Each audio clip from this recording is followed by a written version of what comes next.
All right, welcome back. Let's tee up the trading day ahead and bring in Kathryn Rooney Vera, Chief Market Strategist and Chief Economist at StoneX. Kathryn, the trade right now has become very, I guess, maybe ripe with opportunities in certain parts. Which opportunities do you think are the ones that people should be focusing on the most? Well, I think there's babies that go out with the bathwater when you have a market meltdown like we've seen in the past couple of weeks. And the two sectors that I primarily like, especially when we look at granularly within the sectors, are financials and biotech. I think innovation is the way to go, especially when you're looking out on a 1 to 5 year horizon. And when you see a yield curve steepening, I think banks are in a good position to benefit from an eventual rebound in the economic activity data. Kathryn, how long does that potential rebound maybe take, given the idea that many of these big banks and even some pharmaceutical companies have cited tariffs as a possible reason there could be headwinds in the coming months and quarters?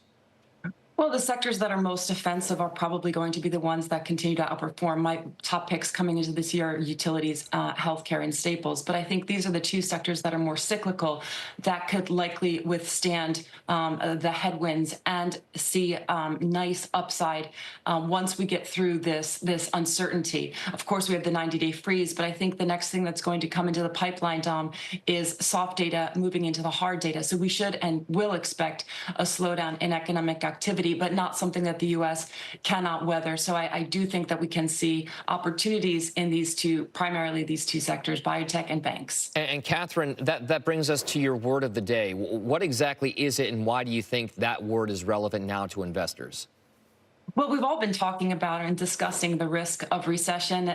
Every one of us, market analysts, puts a probability weighting on it.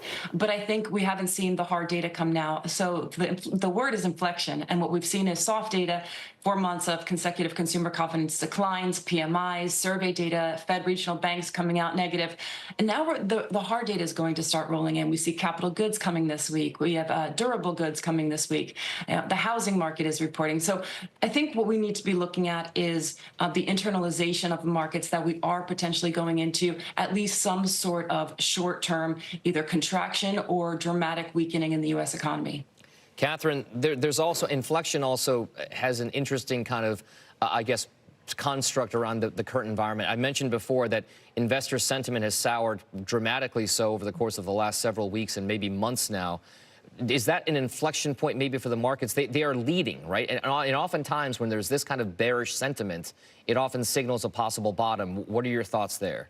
Well, absolutely. And when you look internationally, there's a lot of bearish sentiment going back to the likes that we saw at GFC and COVID. So there's a lot of negative sentiment baked in. The only advice I would add is that it seems that a lot of investors are potentially looking through the hard data, which is going to come rolling in. So a word of caution, but yes, historically, when you do see this level of bearishness, it does come to an inflection point. But timing the market, Dom, as you know, is impossible. So we look for cues to see when is the time to start to accumulate. All right. Kathryn Rooney Vera with the latest on the markets there. Thank you very much. We appreciate it right now.